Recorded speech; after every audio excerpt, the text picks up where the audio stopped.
In this module, we are going to take a look at the inter-area operations of OSPF. We are going to take a look at different area types and the external routes in OSPF. But that's just really scratching the surface of what I'm going to be talking about. We are going to talk about how the routes propagate in the inter-area environments, how the areas are organized, the hierarchical order of OSPF areas, and we are also going to take a look at the loop prevention in this environment.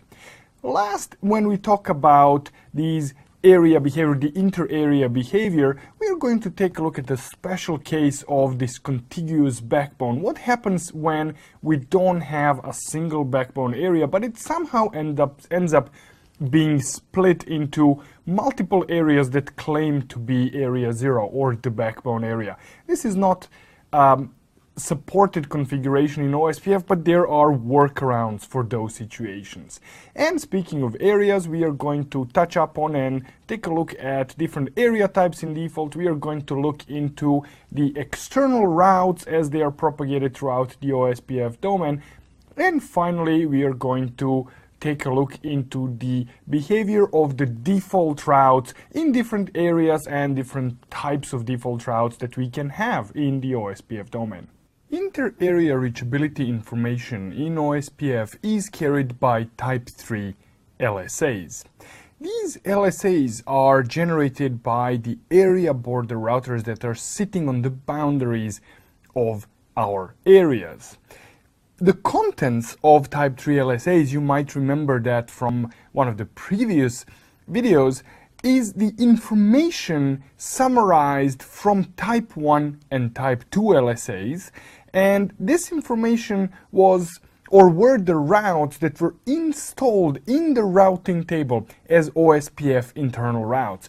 What I mean by that is that, let's say that we had a router that was connected to multiple areas, and let's say that it was connected to area 1 and area 0 here. So here in area 1, this router will be receiving some LSAs that carry information about the links, the routers, and the relationships in this area 1, and these would be Type 1 and Type 2 LSAs. If this router installed in its routing table, so not only that these LSAs need to exist in the OSPF database, they actually need to be installed in the routing table by this OSPF process. So if these routes were installed in the routing table, the RIB, in that case, this router is going to use this information here to generate and inject into area 0 Type 3 LSAs that summarize the information about these calculated routes. Another situation in which the router is going to summarize the information from one area into another area and carry this information is in a case that it received another Type 3 LSA. So Type 3 LSAs are further going to be summarized by other ABRs as they are receiving them. As we will see when we talk about the loop prevention in just a minute, this is not always going to happen. There are certain rules behind this behavior, but generally speaking, this is yet another thing that ABRs do. And just as a reminder that the flooding scope of Type 3 LSA is a single area. Many times I have mentioned the word area border router, but I have never actually properly explained what the ABR is. ABR is the router that is on the boundary between two areas. So what I mean by that is, let's take a look at, for example, R1 here. And this R1 may be connected with some interfaces, one or many other interfaces, into multiple areas. And let's say that this, for example, is area 1, and that this here is our backbone area 0. If the router in iOS, so what I'm talking about here applies to iOS and the variations of the iOS like iOS XE or iOS XR, even the Nexus behaves the same way. But generally speaking, for Cisco implementations of iOS, this is true. Some other vendors may not actually do the same thing here. So if this router here has a connection, has a valid interface in area 0, that router is going to become an ABR. But what does it mean when the router becomes an ABR? What it means is that this router is going to have an internal process going on that is going to take the information received from this area, so our type 1 and type 2 LSAs, and it's going to summarize them into the database of area 0. So this is very, very significant. So ABR here needs to have presence. It needs to have some sort of connectivity with area 0. It doesn't have to have any valid adjacencies. It just needs to have at least one valid interface that is up in area 0 to perform ABR functions. And the primary ABR function is to take the information about type 1 and type 2 LSAs from the routing table, remember that requirement, and summarize this information into the table of area 0. This is very, very important and significant, because if we had a situation that we had, let's say, 3 routers, R1, R2, and R3 interconnected like this, and let's say that this here was area 1 and this here was area 2, so we don't have area 0 here now. In this case, in the implementation of OSPF by Cisco, R1 here is not going to be an ABR, even though it is actually sitting on a boundary between the two areas. But because there is no presence of the backbone area, because there is no area 0, there is not going to be a summarization happening between area 1 and 2.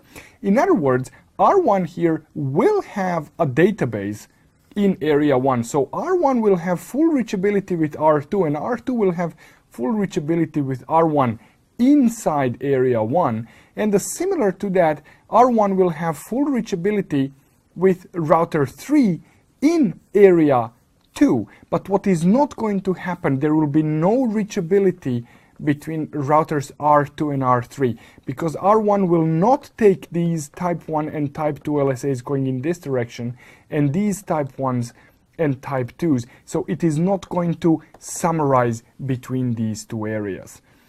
If we, for example, did a very, very simple thing, and that is add a loopback interface or any other interface on R1 and put this interface into area 0, suddenly we would have the connectivity between R2 and R3. Because what happened here, so let's zoom in to R1 a little bit. It had the database in area 1. And this database here had some LSAs, whatever they might be. This router also had database in area 2. And there were some LSAs here. Without having area 0, there was no direct communication between these two databases. There was no transfer of information, there was no summarization information. But when we created an interface in area 0, what we have created was the database for area 0, and between the database of area 1 and area 0 there is going to be a communication, and between the database of area 0 and area 2 there is going to be communication. So we can say that indirectly there is actually a connectivity, there is an exchange of information between areas 1 and 2, but this communication is not direct. So this communication here actually happens through area 0. So it needs to bypass this area, not bypass, but it needs to traverse this area. So this is very, very important concept in what makes up an ABR. But that's not all. There is one more thing about the ABRs, and it is this thing here. ABR is also the router that claims to be an ABR. And how the routers claim to be an ABR, and this is very interesting, it is going to be in type 1 LSA. Now remember, the type 1 LSA carries the router ID of the router, it carries the information about the connected networks and some other flags. One of those other flags is so-called border bit, or the B bit, the border flag. If this B bit is set to 1, and this is going to be in the LSA header of type 1 generated by the ABR, other routers are going to know that that router there claims to be an ABR and actually performs ABR functions as I just described. Last but not the least, the ABR is a filtering and summarization point for inter-area routes. Nowhere else in the network can we filter inter-area routes, type 3 routes, except on the ABRs. And the reason for that is that type 3 LSAs have the flooding scope of the area. That means that if we have this LSA in a particular area, in one router, every single router must have this information. But if we go into another area, if we were to carry this information into other area, send it on, this would not be the same LSA because LSA needs to be regenerated at the area boundary at the ABR, which means that we can decide not to send this information out because it's outside its flooding scope.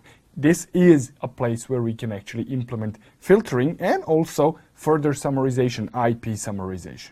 And while I'm on the subject of propagating information between the areas, let's take a look at the example of how type 3 LSAs are actually carried and generated. And to show you that, I'm going to use a very simple sample network consisting of just 4 routers, and this is going to be R1, R2, R3, and R4 here.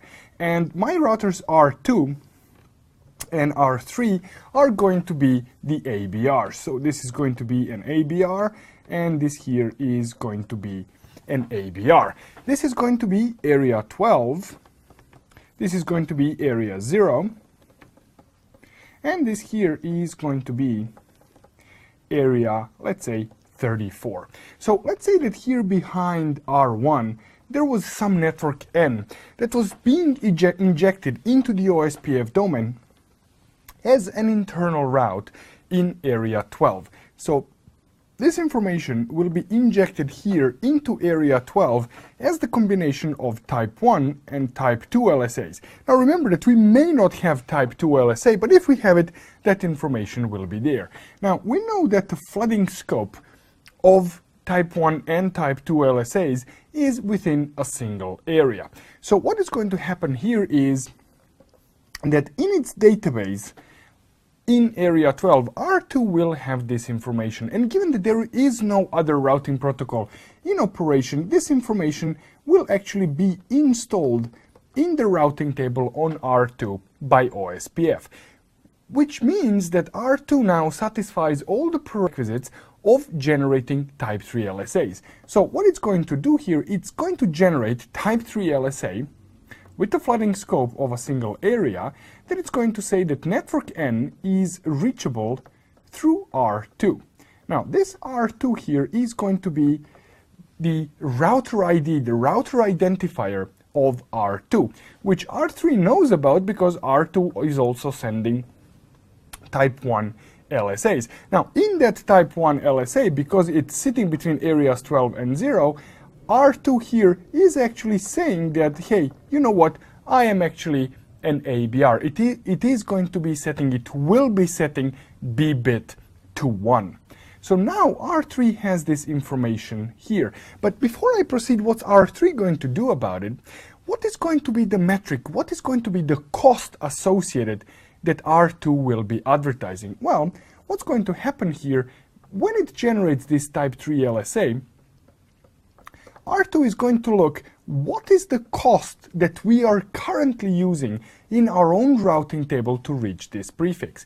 Now we know that R1 has an associated cost here with the interface, and when this is advertised to R2, R2 is going to calculate the cost based on its interface here or any other routers that might actually be sitting between R1 and R2, and this is going to be the information cost-wise that gets installed in the routing table.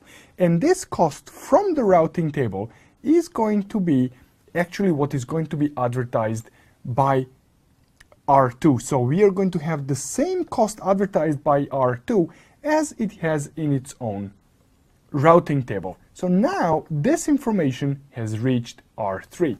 R3 now basically calculates its own cost. It takes a look at this information and calculates the cost that goes into the routing table. How does it calculate cost? Well, very simple. It's going to take a look at whatever cost was advertised by R2, and it's going to add its own cost to reach R2 here. So based on this information and this information here, we are going to end up having the actual cost in the routing table on R3. Now that R3 has this information in the routing table, and it has type 3 LSA that was received here, so this here was type 3 LSA that was being advertised. So now that R3 has the type 3 LSA and it has the calculated cost, it can now generate its own type 3 LSA, so this is going to be type 3, to inform R4 that network N is actually reachable through R3. And again, R3 here is going to be the router ID of R3, and the cost will be whatever the cost was that R3 calculated in its own routing table. So this is how the routing information, this is how routing information is going to get from area 12 to area 0 and from area 0 into area 34. We can see from the previous example that the behavior of OSPF in inter-area operations is very, very similar to the operation of distance vector routing protocols.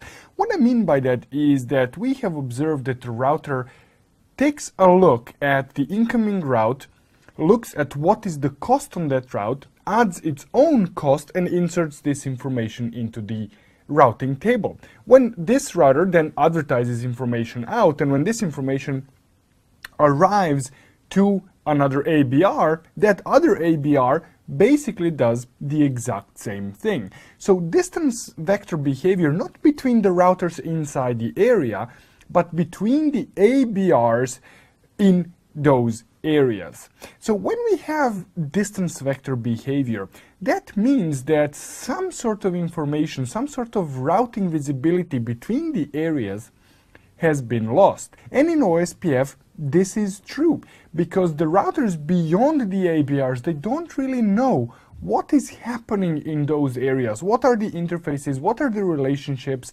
All that information has been simply summarized into a single piece of information that tells those routers that some routes in those areas exist.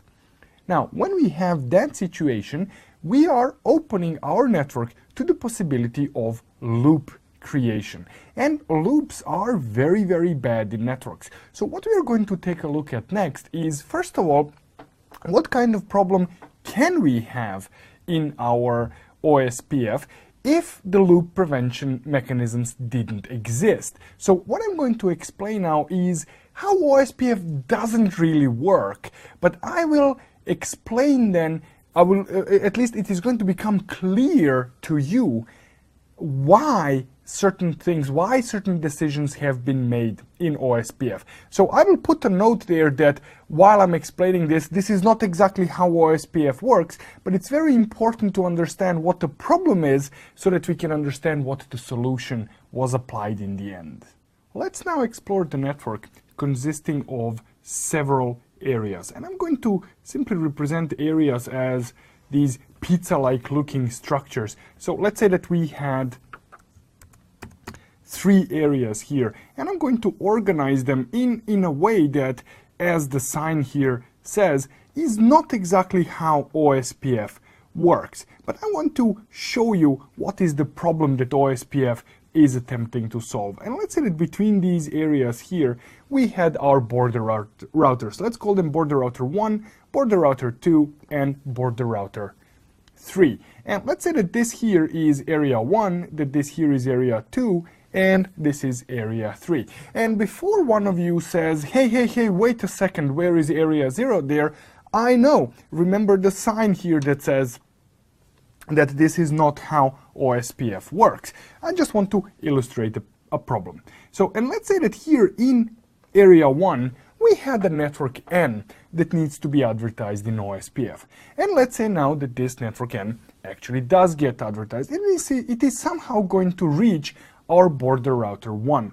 Now, we know that the flooding scope of internal routes, type 1 and type 2 LSAs that carry this information, is inside the area. So this information is going to stop existing on R1, and R1 is going to take this information and it's going to summarize it into our area 2. Somehow this information is going to reach our border router 2. Knowing how these routes actually propagate inside our OSPF, we know that this is going to stop here, and let's say that it somehow makes its way to router R3. Our router R3 is now going to repeat the exact same thing, and it's going to inject back into area 1 the routing information that may have originated in area 1.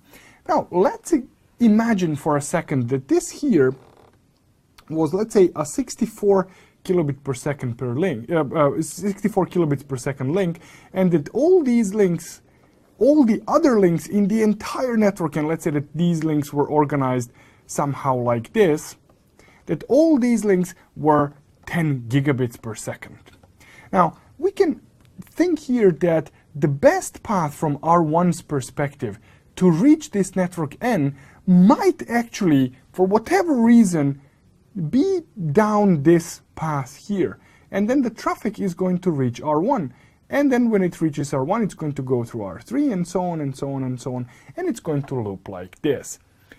As I said, this is probably not what's going to happen, and not only probably what's not going to happen, this will not happen for several reasons.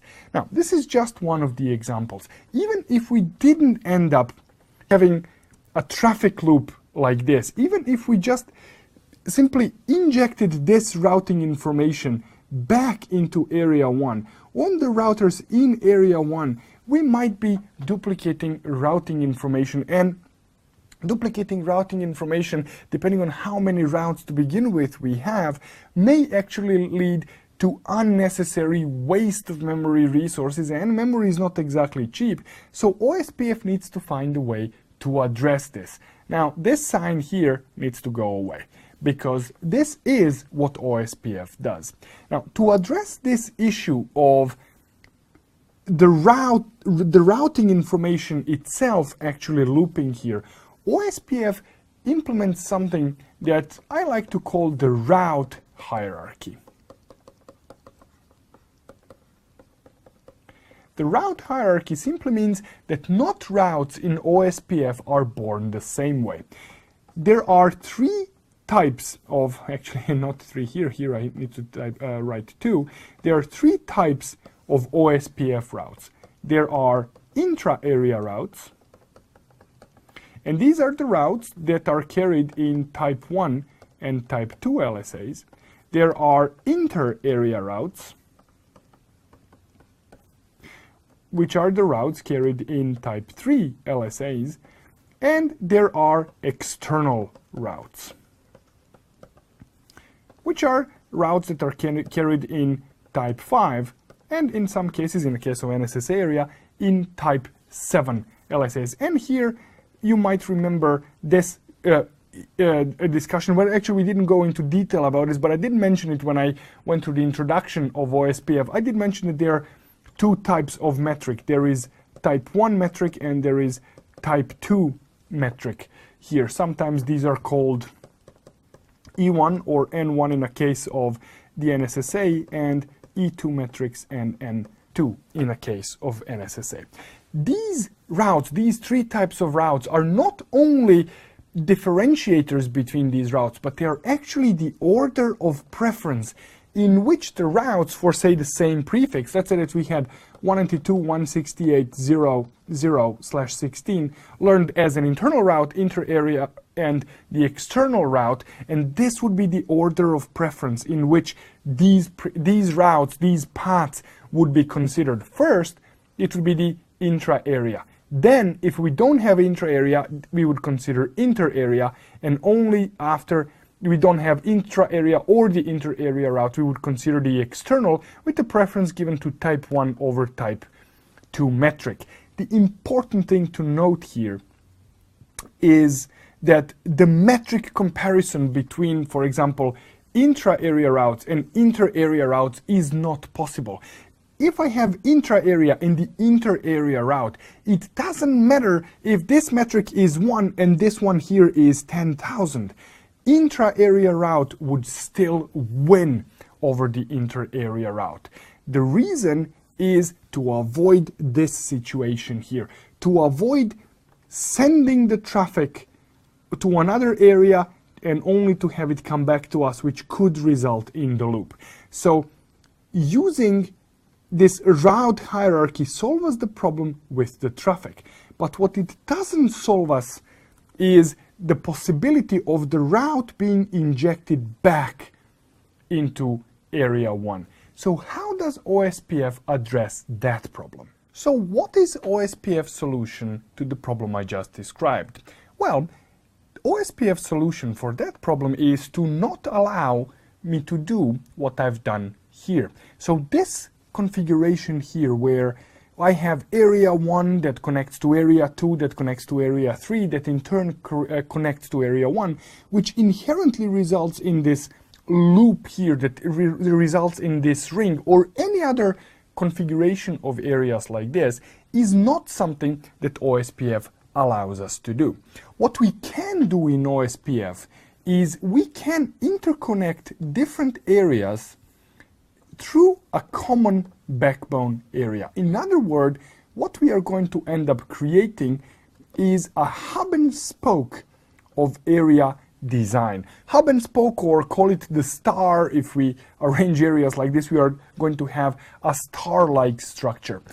In this structure, in this topology here, and let's say that there are areas here all over the place, as long as I don't have spoke-to-spoke connectivity here, I am going to have an inherently loop-free topology, because there is no way that the routing information will go into the hub and come back into the spoke here, as long as a feature called split horizon is implemented.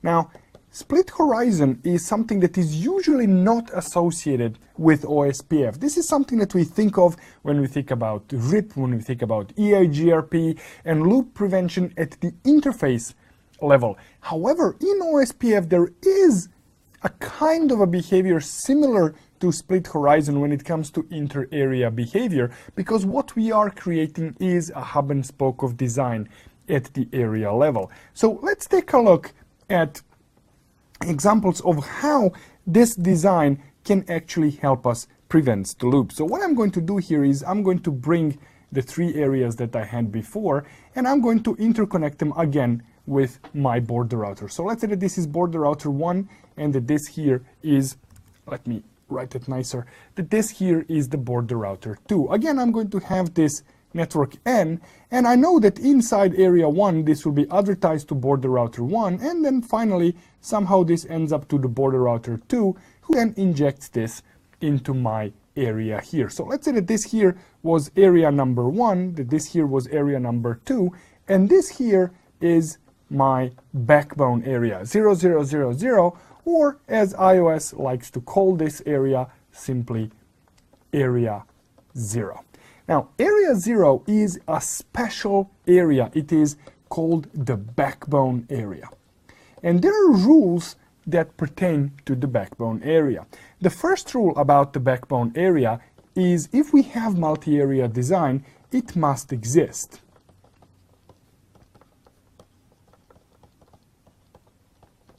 So in multi-area OSPF, it must exist. Now, if you're configuring our OSPF in a single area configuration, we don't really need to have area 0. You could configure all your routers in area 1. That's perfectly legitimate.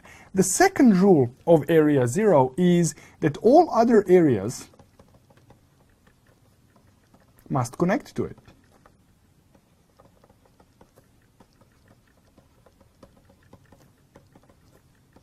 And there is a third rule, that backbone area must be contiguous.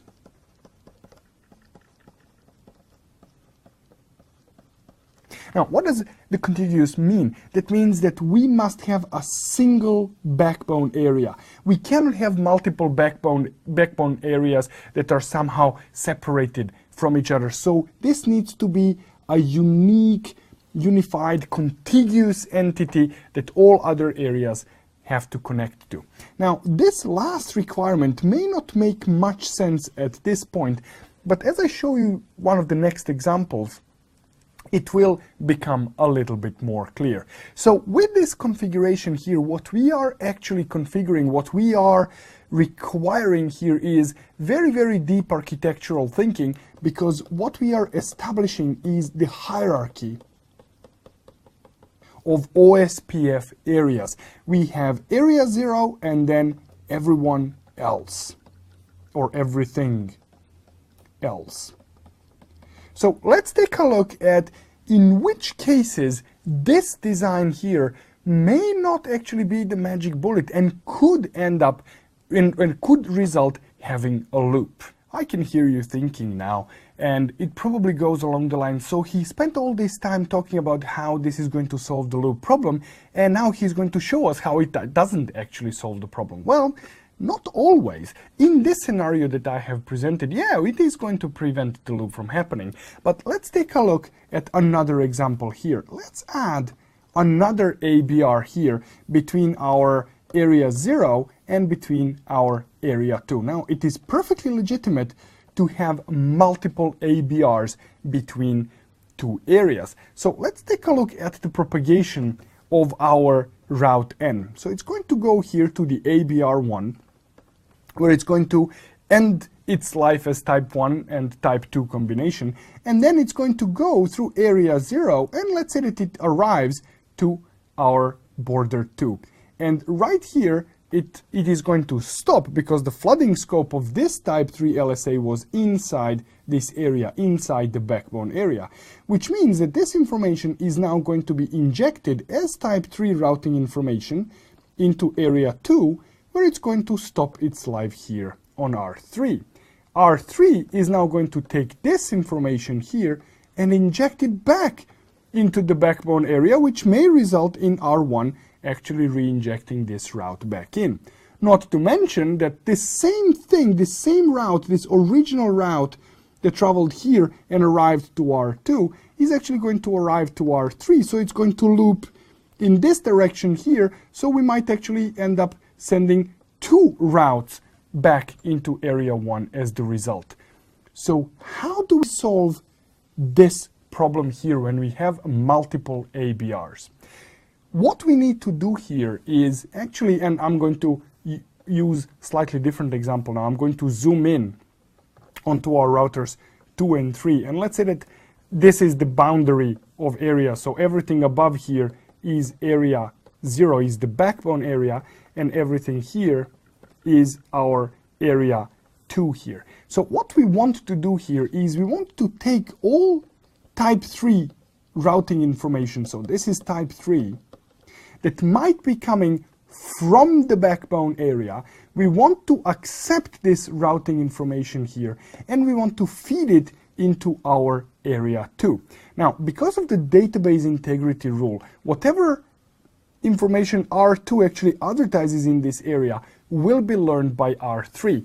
But this is now coming from a non-backbone area, which means that R3 here will accept and put this in its database, but it will not use this information for routing.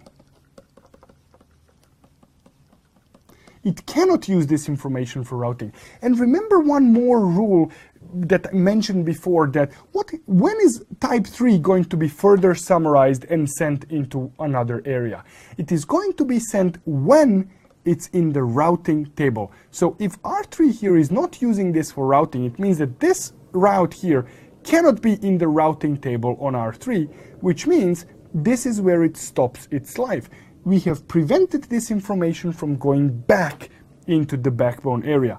And mind you, the exact same thing is going to happen here on R2. But what happens in a situation, and let me redraw this example again, what happens in a situation, for example, when we had R2 that had a perfectly fine connection with area 0, and for whatever reason R3's connection to area 0 has failed. It doesn't have any neighbors. So now what's going to happen is when this type 3 information arrives here, and when R2 sends this information and this information reaches R3, if R3 doesn't use this in its routing table, it will not be able to reach this prefix N that is being advertised here. Is that a desired behavior on R3? Well, in this case, it is not a desired behavior. So if this is the case, if R3, if our ABR has no adjacencies in area 0, in that case, it will actually accept this route and insert it into the routing table. But as soon as the adjacency has been re-established here in area 0, our router must remove this route from the routing table, and it will never ever insert this route. It will never insert this type 3 routing information back into the backbone area. So if we take a look at this example, what would happen if we had 4 routers, and let's say that these are the area boundaries here, and let's say that this here is area 0, that this here is area 10, or let's say that this is area 23, because these are going to be routers 1, 2, 3, and 4, and let's say that this here is area 0. Now what we have here is area 0 on this side and area 0 on this side. Now let's examine what is going to happen if R1 would advertise a route in this situation. So it's going to arrive here as the combination of type 1 and optionally type 2 LSA. It's going to end its life here, and it's going to go in as type 3 LSA to R3. Now take a look. This here is area 23. Let me write that nicer. This here is non-backbone area. But this here is area 0, which means that this is a backbone area. If we have type 3 LSA that arrives in a non-backbone area, it will never ever be advertised into the backbone area, which means that R4 here will not have the information how to reach network N, which means that this rule now begins to make some sense. This is the reason why area 0 must be contiguous, because if it's not contiguous, this disconnect between 2 areas here is going to cause a problem for at least one of them. Now, if for example, router R4 here had no adjacencies, if for example router 3 here didn't have any adjacency, if this adjacency here failed between R3 and R4, in that case, router R3 will use this type 3 LSA in its own local routing table, but it will never ever advertise this information to R4, even when this adjacency has been re-established. What we have learned here is not to design the network that looks like this. But this network design may not have been on purpose. This could have been the result of a network event. Let me show you what I mean by that. Imagine that our network, instead of being designed like this, was designed like this. That there was a link between routers R1 and R4, which was in area 0. In other words, our network design looked like this. We had routers R1 and R4 here that were directly connected in area 0. R1 was connected to router 2, router 4 was connected to router 3, and these 2 routers had the connection between them. Our area 0 basically consisted of these 3 links here. So this is our area 0, and this network here, this link here is in area 23. This is fine. This is a perfectly fine network design. There is nothing wrong with it. Well, perfectly fine. There is something terribly wrong with it. And that terribly wrong thing is what is going to happen in our network if this link here fails. In other words, what is going to happen in our network when this link here fails?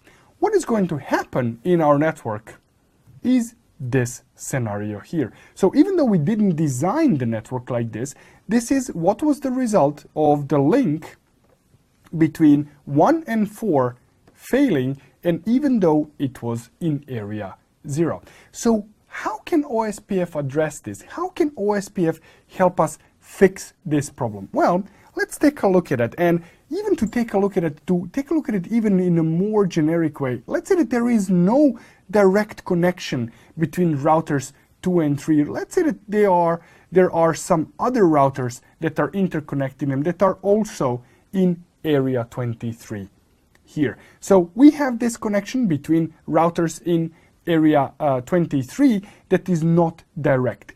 What we need to do here when our network fails, when the link between 1 and 4, when that direct connection fails, what we need to do is we need to somehow get these two areas 0 interconnected over area 23, so that our routers 2 here and routers 3, which are our ABRs, that they can exchange LSAs from area 0 so that we re-establish this adjacency.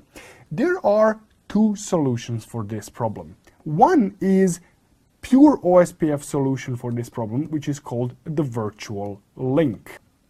Another solution to this problem is to build a GRE tunnel between R2 and R3. But what I'm going to focus now here on is going to be the virtual link. So what is a virtual link? In its simplest form, virtual link is a virtual tunnel interface that doesn't really carry any traffic. It carries only OSPF communication. And what do I mean by OSPF communication? I mean hellos, database descriptors, and link state update, request, update, and acknowledgement packets. So OSPF routers can actually form adjacencies of it. OSPF perceived this as the point-to-point link that doesn't have any IP address, so it is going to be unnumbered. So this is going to be perceived as a point-to-point unnumbered link, and virtual link itself is always a link in area 0. Because what we want to do here between R2 and R3, we want to establish the adjacency in a broken area 0. So this virtual link here is going to be in area 0, even though we are going to be configuring it, technically speaking, in area 23. But area 23 here becomes something that in a virtual link terms is called the transit area. Can the virtual link be configured in any area? The answer is no. Area 23 must not be stub, which includes stub areas, total stub, NSSA, and totally stubby NSSA areas. And I'm going to talk about area types in just a minute now. But this area must be a regular OSPF area. How is virtual link configured? Well, it is configured in a very, very easy way. Router OSPF, and then the process number here, and we are going to say area, and whatever the identifier of the transit area is, we're going to say virtual link,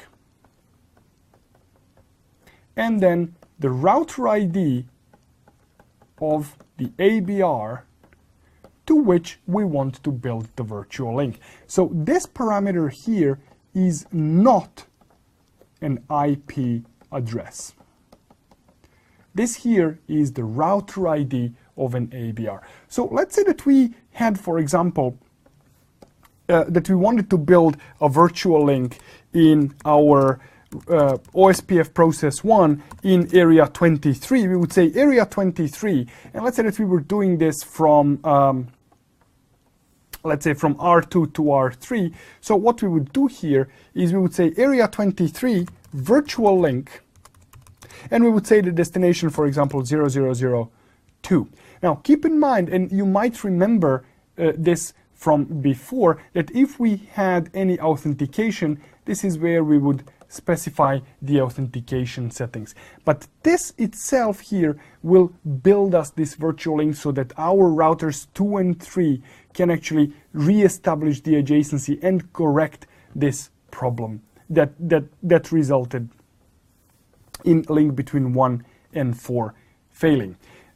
How do you verify the operations of the virtual link? Well, very simple. The command for that is show IP OSPF, and don't fall for the trap of typing virtual link here. That output will show you that the virtual link is configured, but it won't be very useful. So what you want to see is show IP OSPF neighbor, because you do want to see the neighbor on the virtual link interface, and the virtual links will be numbered 0, 1, 2, 3, etc., depending on how many virtual link interfaces you have configured. We talked about this and that area, and now it's the time to explain what all those different areas do and how they behave. In OSPF, the default area type, when we create an area, when we assign an interface into a particular area, is to treat that area as the normal area.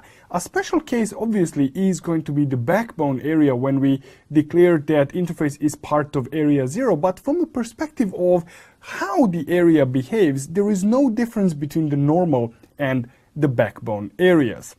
In the normal and backbone areas, all types of LSAs except type 7 are supported. So we can have type 1, type 2, type 3, type 4, and type 5 LSAs. If we wanted to inject a default route into the normal area, we would have to do that through the global OSPF command. So this will apply to the entire process and all the normal areas, which means that we cannot selectively inject a default route into just some of the normal areas. It's all or nothing. And the syntax for configuring the default route is default information originate, which will basically take the route from the routing table. If it's already there, it will take the default route from the routing table and redistribute it into OSPF as type 5 LSA. If we don't already have the default route on our router from any routing source, just typing default information originate will not result in a successful injection of the default route. If we want to conjure the default route from the thin air, we would have to use the always keyword, which would simply, in combination with default information originate always, mean that we are going to inject the default route even though we don't have it in the routing table from some other source. In both cases, the route will be injected as type 5 LSA. The next area type is the stub area. Stub areas are designed to provide the automatic filtering of external routes, which means that if we have an area, if we have, let's say, an ABR that sits in area, that connects to area 0 and connects to area 1, which has been defined as a stub area, all external prefixes, all type 5 LSAs will be filtered at this point. What is going to go through, though, are types 1, 2, and 3s. How do we create an area as a stub? We create it as area and then specify the area ID. In this case, we are using area 10, so area 10 stub will declare that area as a stub, and all interfaces that are configured in that area are going to be advertising in their hellos that they do not support external routes, which is another way of saying that, hey, we are a stub area. The default route is going to be generated by default when we declare area as a stub, and it will be injected as type 3 LSA, because remember, type 5 LSAs, or type 7s for that matter, are not allowed. What is also not allowed is type 4 LSA, but type 4 LSA on its own makes no sense. It works in conjunction with type 5 LSA. Another area type, the total stub area, which is sometimes when you read the books, when you read the training material about OSPF, it is usually mentioned as a separate area type, but I would like to emphasize that this is not a separate area type. It's just an additional filtering for the stub areas. Here is the total stub. The total stub supports only type 1 and type 2 LSAs, but it also supports the default route, which will be injected as type 3 LSA. It is going to be installed by default, and the syntax for creating the total stub area is area 10 stub, and then we add the no summary keyword, which is basically going to filter out all the type 3 LSAs except for the default route. The next area type is not so stubby area, or the NSSA. The LSAs supported here are types 1, 2, 3, and 7, and as we can see, types 4 and 5 are not supported here. So what is the purpose of the NSSA areas? Let's say that again we had a router that is our ABR here, and let's say that this is an ABR, and we have area 0, and we have area 1, which is in this case the NSSA area. If we had some external routes that were coming this way from area 0 to our ABR, this ABR would filter these routes and not allow them to go into the NSSA. But here behind the NSSA router, we could have, for example, our internet edge router that is connected to the internet, and it might have a static route pointing out of that interface, and this route here can be injected here. We do want this route to be sent towards the rest of our domain. So if inside the NSSA area we want to have some external routes, but we don't want other external routes to reach this way, we would opt to use the NSSA area. It's a relatively common problem in the networking, and OSPF offers us the solution for that. The NSSA area is created by specifying area ID followed by the NSSA keyword. The default route will not be generated by default, but it can be injected into the NSSA area if we use the default information originate keyword after we have declared area as the NSSA. When used in this form, the default information originate keyword does not require a default route to exist, because this command here will inject the default route only into the area 10 as type 7 LSA. Other areas will not be affected, so there is no reason to install, to require the pre-existing default route like the global command would do.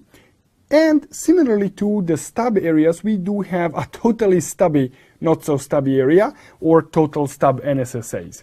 The LSAs that are supported there are 1, 2, and type 7, and there will be type 3, but this type 3 will be carrying only the default route.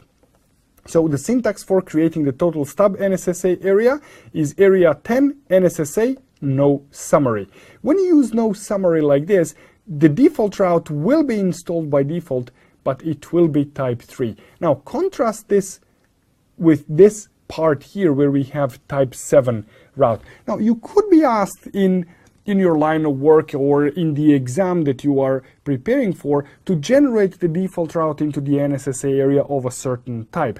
If the task, the requirement is asking for type 3 LSA, you need to be looking at the no summary command. If the task or the requirement is looking for type 7, the external LSA, in that case you would have to use the default information originate. Let's now take a look at the propagation of the external routing information in the OSPF.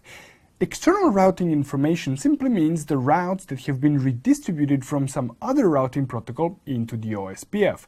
And the behavior of these redistributed routes is somewhat different in normal and backbone areas and the NSSA areas. You remember, of course, that stub areas don't support any type 5 or type 7 LSAs. They do not support any external routes, so we are not going to talk about the propagation of external routing information in the stub areas. I'm sure that you are by now very familiar with this network here. So what we have here is router R1 that is connected to router 2 in area 12. We have routers 2 and 3 in the backbone area, and we have routers 3 and 4 in area 34. So what we are going to examine now is, let's say that R1 here had a certain prefix N redistributed from some other routing protocol. It can be EIGRP, RIP, BGP, whatever it is, even static routes or connected routes. So what R1 is going to do here, R1 is going to take these redistributed prefixes and it's going to inject them into our OSPF domain as type 5 LSAs. Now, we are assuming here that all areas area 12 and 34 are normal areas. I'm going to talk about the NSSA areas later on. So we know that type 5 LSA here has the flooding scope. It will propagate throughout the entire domain. So what is going to be the information carried in this type 5 LSA? Well, what we are going to have information there is that network N is reachable through the router ID of R1. Now, this information, because the flooding scope is the same, will be the same in area 12, in area 0, and in area 34. Now, when this information arrives to R2, does R2 know which of the routers has the router ID of R1? Of course it does know that, because it will have type 1 LSA generated by R1 informing it about that. But we know that the flooding scope of type 1 LSA is a single area, so that information ends here. Because of the flooding scope of type 5 LSA is the entire domain, this information generated by R1 will be forwarded as is, and it will arrive to our R3. Now, if we examine R3, R3 is going to receive the information that network N is reachable through the router ID of router R1.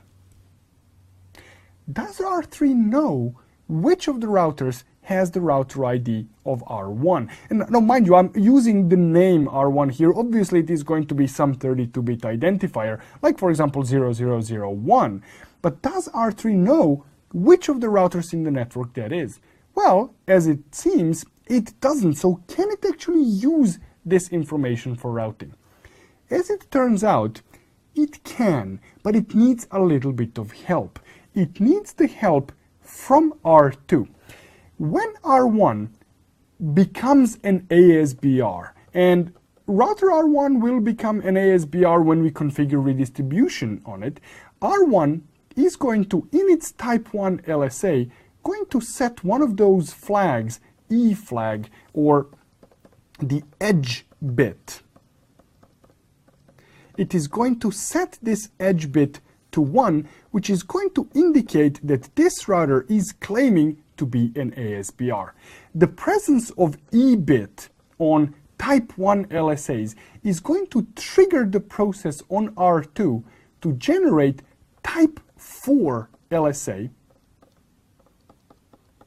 which is going to carry the information that R1, the router ID of R1, is reachable through the router ID of R2. So now this information has arrived to R3. So R3 now has information that R1 can be reached via R2, and it has information that network N can be reached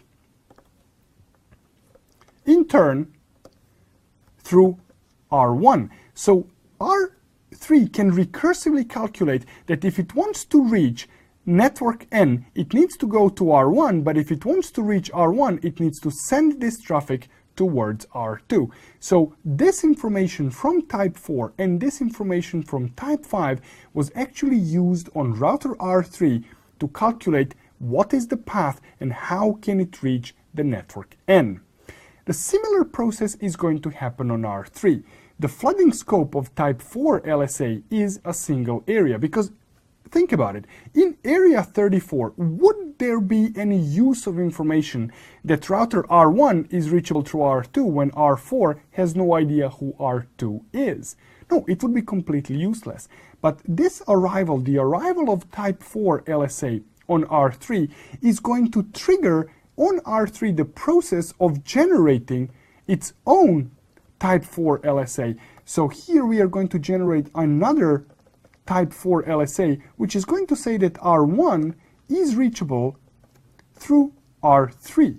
So the process of calculation, the path to reach network N on R4 would be, if we want to reach N, we have to go to R1, and if we want to reach R1, we have to go to R3. And R3 here will indicate that the cost to reach router R1 is the cost to reach R2 plus the cost that R2 claimed is its own cost to reach R1. The cost that R2 claimed to reach R1 was simply the calculated cost to reach this device based on information from type 1 and possibly type 2 LSA, but type 2 LSA is actually irrelevant for this calculation. So this is how external routing information propagates in normal and backbone areas. Let's now take a look at the NSSA. NSSA is really interesting. So we are back at the same example. Now, the only change in our network in the meantime has been that area 12 has been declared the NSSA area. And let's again redistribute some network N into our R1. So R1 now, because it's an ASBR in the NSSA area, what it's going to do is it's going to inject this prefix here as type 7 LSA. So there is going to be this type 7 LSA that is going to say that network N is reachable through R1. Now, this information we know has a flooding scope of a single area, which means that this information now ends on R2. But R2 is an NSSA ABR. So R2 here is NSSA ABR. And NSSA ABR can perform the translation function from type 7 to type 5. So let's say that R2 does perform this translation and it injects the type 5 LSA. Now keep in mind, even though this external information, this type 5 LSA here, carries the information about the prefix originally injected by R1, this LSA was not generated by R1, it was generated by R2, and the information carried there needs to reflect that fact. So network N is going to be advertised as being reachable through R2. That means that routers 3 and 4 are going to lose the visibility that this was generated by the router ID of R1. And this is going to be the same information that is going to exist in our area 34. Now, keep in mind that obviously area 34 here is a normal area. It cannot be stub because stub areas don't support type 5 LSAs, and it also cannot be NSSA area because NSSA areas don't support type 5 LSAs. So the only place where we have the NSSA area is where we are injecting the external route from. So we are looking at how the external routing information from the NSSA area is going to propagate throughout our network. Well, we know that R3 here knows how to reach R2, so in area 0 we don't have any problems. But in area 34 we do have a problem. R4 doesn't know how to reach R2. We know for a fact that R3 here can generate type 4 LSA. So let's say that this is here type 4 LSA that carries information that R2 is reachable through R3, but there is a problem with that. Remember what triggered the original creation of type 4 LSA when we were dealing with the normal area? It was the presence of the edge bit. Now, the presence of the edge bit will be there only if the router claims to be an ASBR. But is R2 an ASBR? Well, when you look at it logically, it's not. It's the NSSA ABR. But it doesn't matter what the router actually is logically, because technically speaking, R2 will be claiming to be an ASBR, because ASBR is the router that generates type 5 LSAs, check, and also claims to be an ASBR. So what we are going to observe here is going to be that type 1 LSA that claims E bit set to 1. Now, this presence of this type 1 LSA with E bit set to 1 on R3 is going to trigger the generation of type 4 LSA, which will help R4 reach its final destination. Because the recursive lookup here would be that if we want to reach N, we actually have to look at R2, and if we want to reach R2, we are going to send this traffic via R3. So this is going to be the recursive lookup on R4. On R3 we don't have a problem, as I said, because we know that it was R2 that generated this LSA.